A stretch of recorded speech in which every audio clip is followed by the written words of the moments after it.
Hey guys, this is Maria with Meet Me at Zero. And so at the request of several of you, they wanted me to go further into the discussion of money.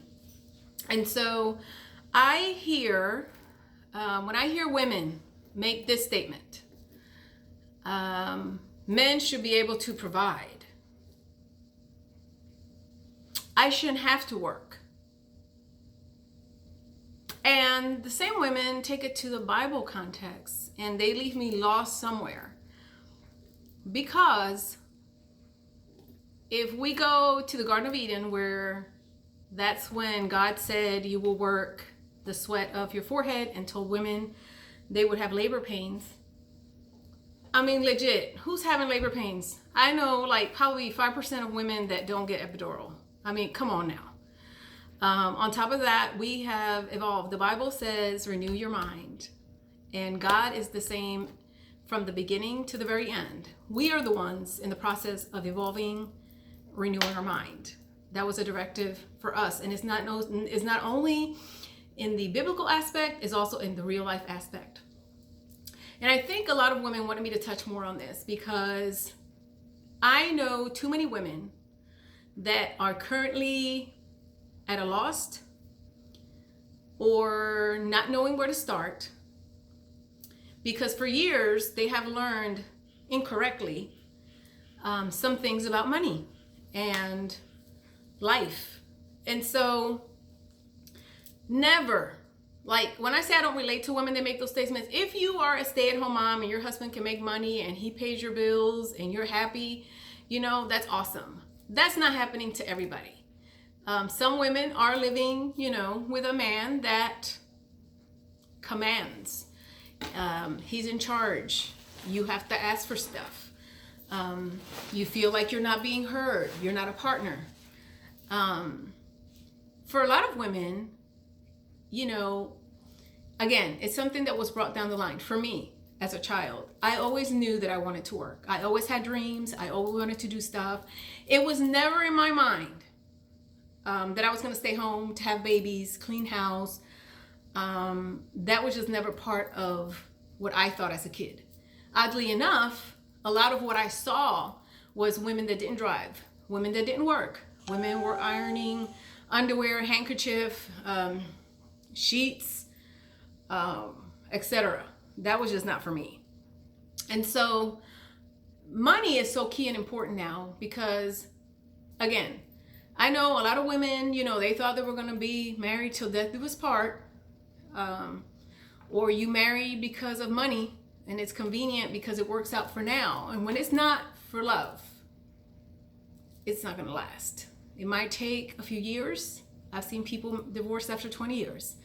And it has nothing to do with them not keeping the vows and the notion and the idea that marriages used to last longer before versus now. It's crazy, and that's another video, another conversation we're going to have. But today I want to focus on the money. Little girls have dreams. For me, I was not one of those girls that was, first of all, we barely watched TV.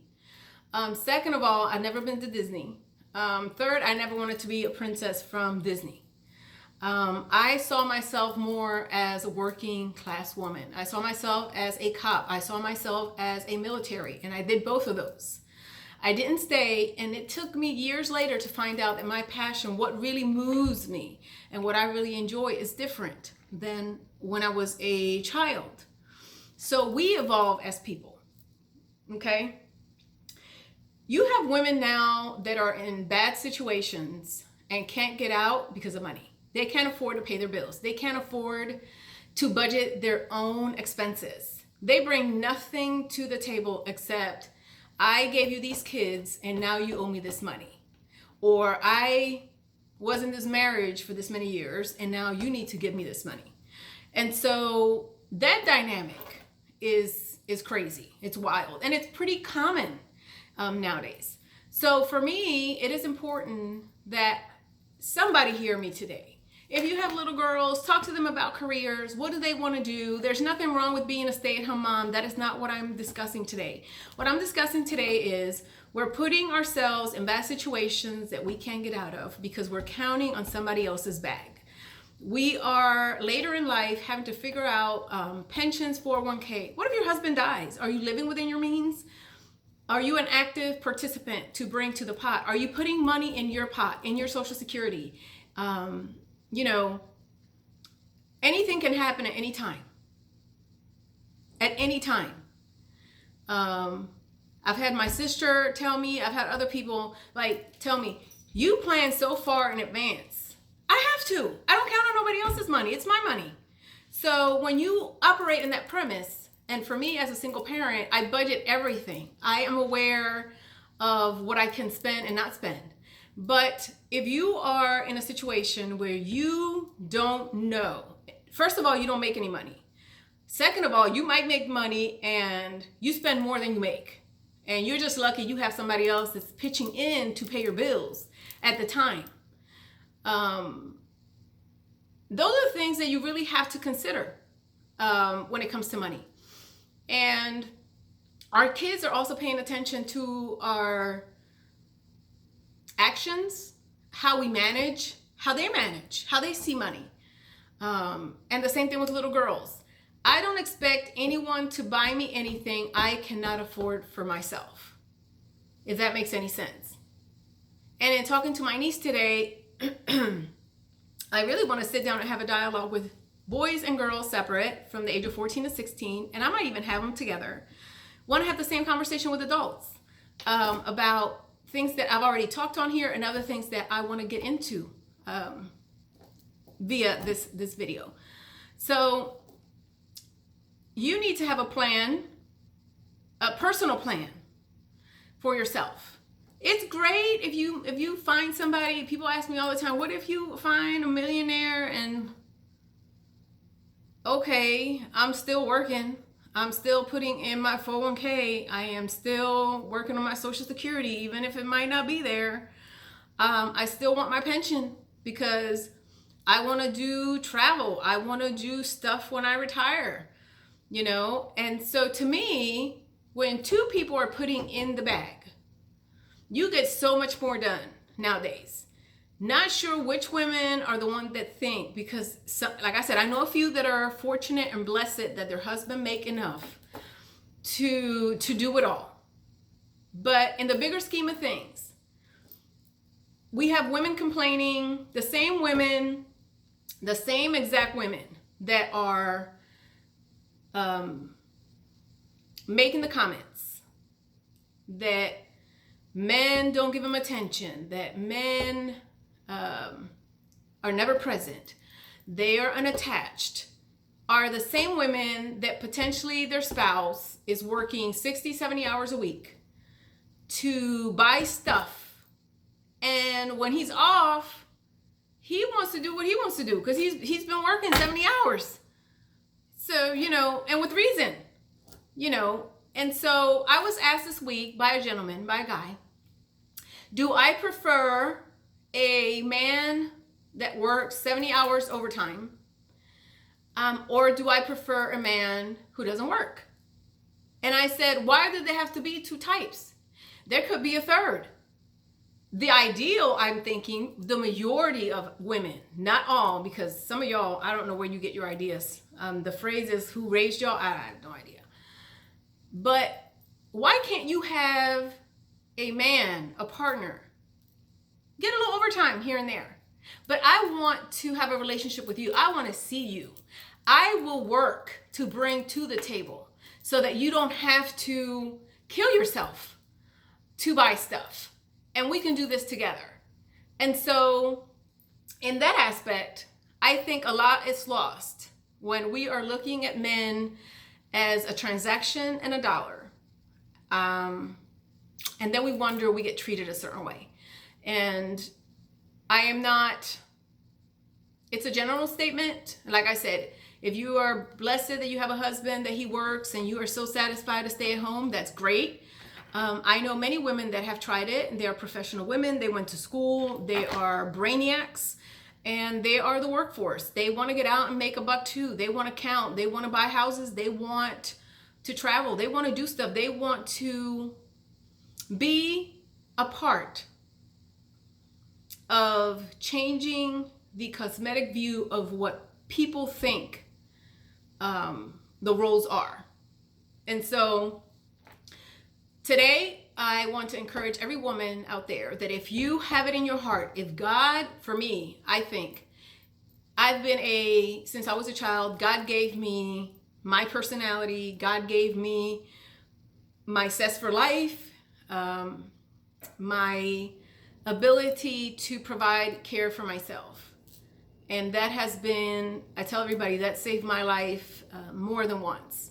But I want to encourage you, if you feel like there's something you're missing out, you feel like your husband is working too much, because men get these ideas about money too, because they've been indoctrinated that money they're supposed to provide, but at the end of the day, men are humans. Men also want to spend time with their families. That has changed. Men go to appointments, men go to activities in school. And so again, if you are lucky enough to make that much money and you can stay at home, it's on you. But I know plenty of women, like I said, that are lost because they've been divorced or husband has passed away, and they have no idea how to budget. They have no idea how to buy because they've been all over the place. And so the reality is that for a lot of women as well, child support will run out if you're not with your ex. And so, when that money's gone and you don't have any money coming in, you're going to have to adjust like quickly. So I always say, have a budget, have a plan for yourself, talk to your children about money, how to manage money, where the money comes from, the reality of money, how you have to put money away. Have these conversations. My parents didn't have these conversations with me at all. I try to have them with my children. And so it's one thing when you don't know, it's another thing when you know and you still choose not to do with the information. So I think that God blesses us in a way to be able to share our story with other people, to enrich each other's lives, to make a difference together. Because the times we're living now have never before have they been better for women. In the workplace, and even though some things seem to not be as great, we've definitely come a long way. And so for me as a working woman in this workforce, and just for women in general, make a difference. You can be part of the growth of your own family. You can be a contributor in every aspect. I know some moms that work part-time and they like that. For me, it was not, like I said, something I would do.